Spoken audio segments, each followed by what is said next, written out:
Hi, my name is Kathy Pluman, and I'm the author of a Thinking Skills Handbook for Educators, Making Your Mind Up, for grades 2 to 8.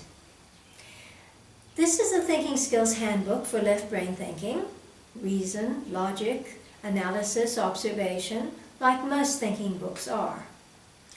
But it's also a thinking skills book on right brain thinking. Creative imagination, visualization, positive thinking, problem solving, lateral thinking. We need both kinds of thinking in the 21st century to reach our highest potentials. We need left brain thinking and that analysis combined with right brain thinking, creative imagination, to create and invent new ways of seeing, new perspectives, new inventions, new ways of solving a problem. Left brain thinking is calculating math. Right brain thinking is creating music. Left brain thinking is observing the world and understanding the world around us. Right brain thinking is creating new worlds.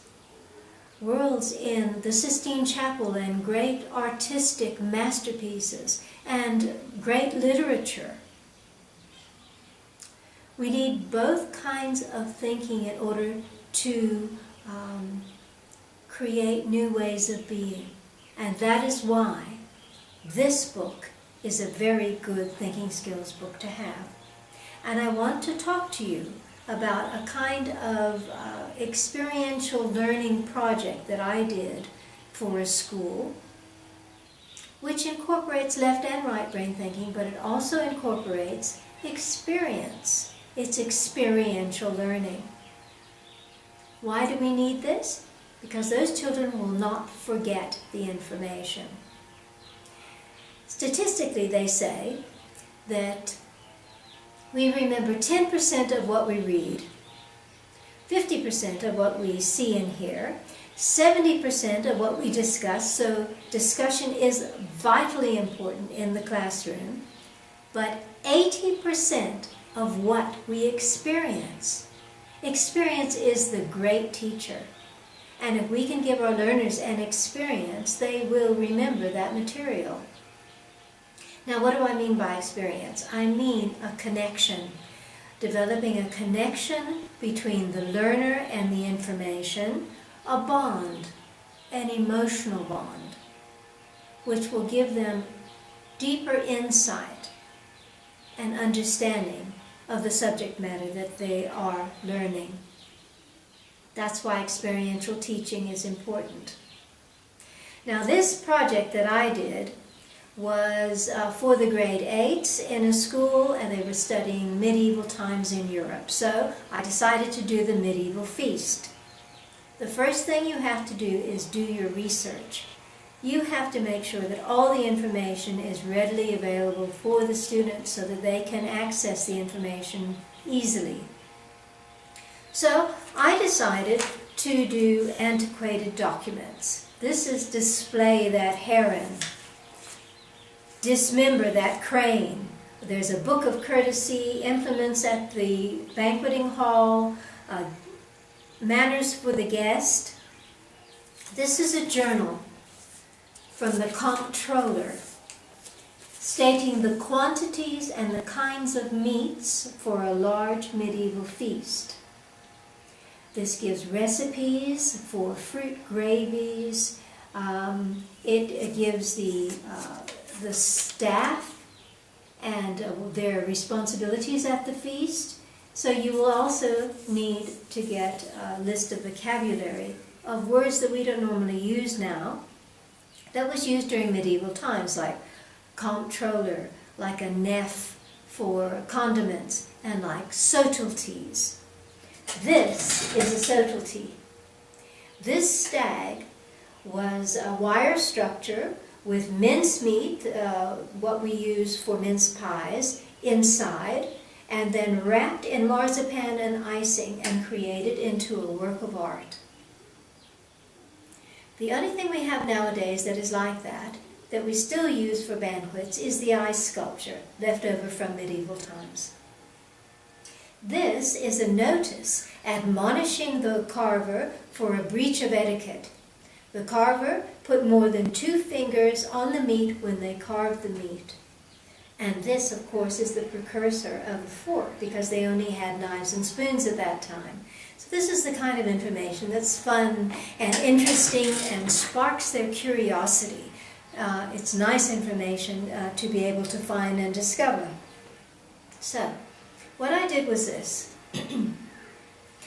I got all the information that I needed. I dipped all of the documents in tea. I frayed their edges. I handwrote all the information in so that it looked like these documents could have possibly come from medieval times. And of course, the learners have to suspend disbelief. They know that this is not actual, but they also know that this is a fun project. And so we get their commitment. What happened is this. The students came in and sat down, and I pretended to be in role play as the librarian. I had found these documents in the archives of the library, and I did not know what they were about. I didn't know how important they were, but I know that when they asked for the experts to come and to look and research the information, that we would be able to find the information out from them.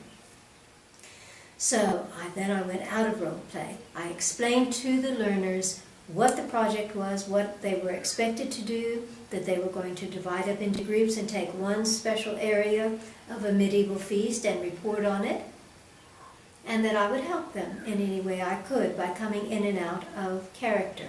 If they were keen, we would have a go. So I got their commitment. They all said yes, because they were curious. So I went back into role play as the librarian, and I told them the things I had found. I showed it to them so they could see it.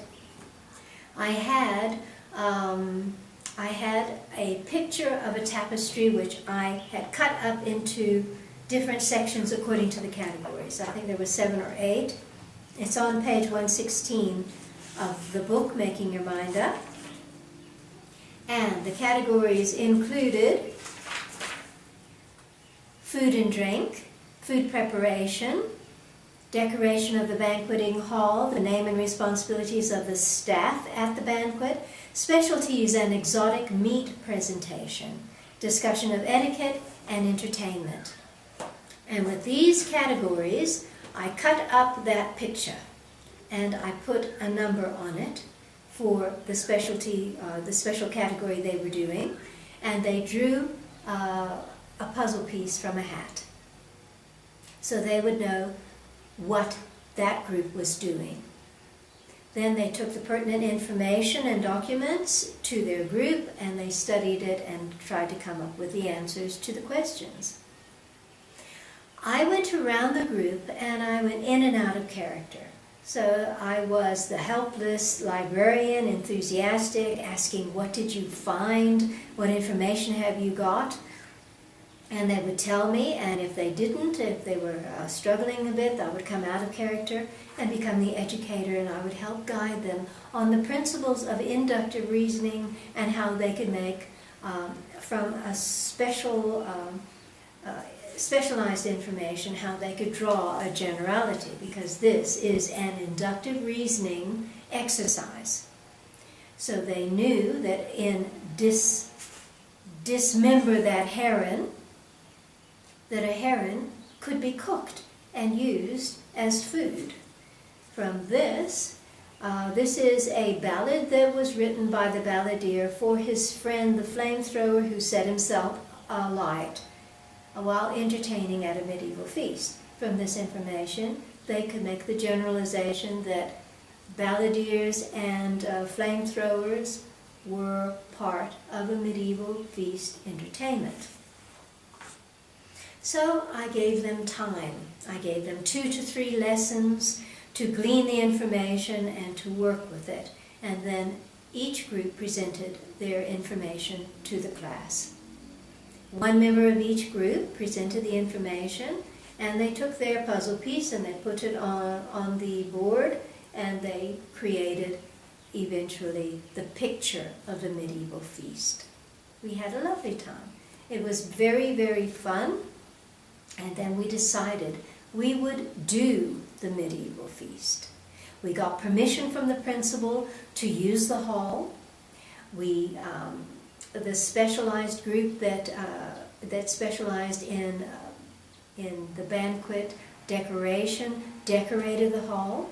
The group that did the specialties for meat presentation worked with the cookery teacher and presented food and meats and gravies, fruit gravies and things that were eaten at the time. Now obviously we didn't cook cranes and herons and peacocks, but we cooked roasted chicken, and then with the art teacher's help, they dressed the chicken so that it looked like a peacock. And they put it on a platter, and they presented it to the dais table on the night. And the principal was king for the day. Then we did a subtlety. It wasn't as intricate as a stag. It was a hare. But they had managed to do the hare, and they put it on a platter, and they presented it at the dais table. And it looked magnificent. So we all had a wonderful time. We got into costume. We either made our costumes or we hired costumes. We decided we would go outsource to get the entertainment for the feast. So we got a balladeer who played guitar, who sang ballads. We got a fire eater, a juggler, a jester, and we got the school's wrestling team to come and to do the moves and the holds of wrestling as an entertainment.